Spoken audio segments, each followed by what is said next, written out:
24, going to try to thread the needle on traffic. He's looking for the lead to the inside. You'll have a new leader. The 24, Garrett Williamson, sneaks by the 9 junior in traffic, and he'll lead the way. 45X Kyler Johnson started third, finished third in his heat race. Man, what'd you learn from that tricky racetrack here tonight? It's definitely slick. I mean, this is probably the slickest track I've been on a 360 sprint car. So growing up in western Kansas, I mean, we get to race on a lot of super slick racetracks. So it's nothing I'm not used to. So hopefully we can keep this going in the future, starting 8th. Hopefully we can move forward and get a top 5. 9JR, Mr. Derek Hagar out of Marion, Arkansas, picked up second spot in his heat race. Man, what are some of the adjustments and plans are going to try to look from that P2 in a heat race to put a P1 in the feature? Man, we just got to try to get some good track position early. The racetrack's really not follow the leader. I mean, you can move around on it, but it's really, really slick. And there's some good grip at the top of 1 and 2. I don't see it being there for the whole feature, so it's going to be real technical. Have to move around, try to make some good laps and get by some cars.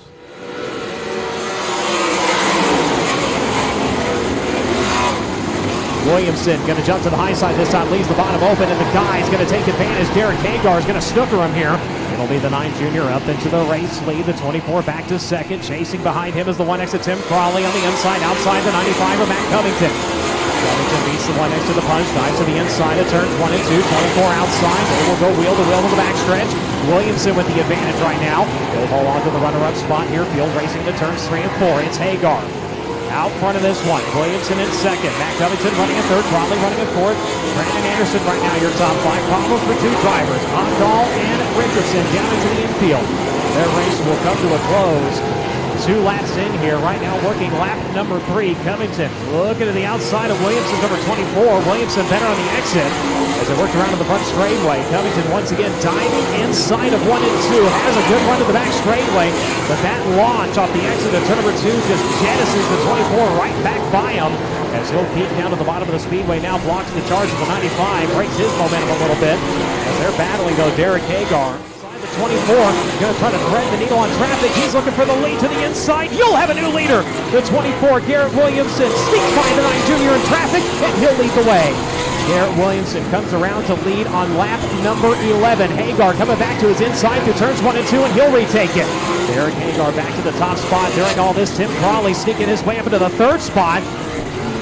Has 3 career wins here at 67 Speedway, trying to make it 4 here tonight. Williamson to the outside with clear racetrack at the exit of turn number 2. Does he have the run on Hagar? Hagar held up by a moment by the 2H. Not able to clear that lap car as they both work to the bottom of turns 3 and 4. Matt Covington back into 3rd. Raleigh running in 4th. Anderson running in 5th. Rolling onto the back straightaway for the final time. Derek Hagar. 6 wins on the season. He'll make it 7 here tonight, and for the 7th time, he'll go to victory lane for the national tour. The guy gets it done in 9 junior. It was a good night. Like I said, good car. Car was really good. The best the car's been. I felt like comfortable, and I was confident in what it could do. Better tonight than we've been all year. So we're going in the right direction.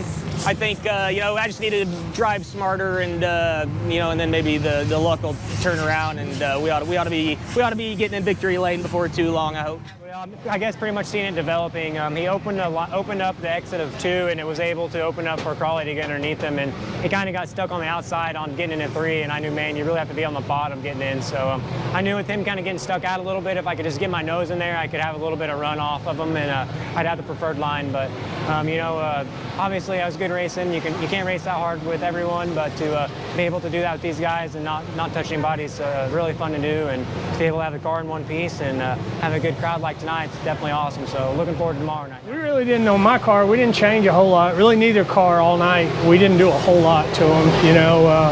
I've run here a handful of times over the years. It's always been scattered out.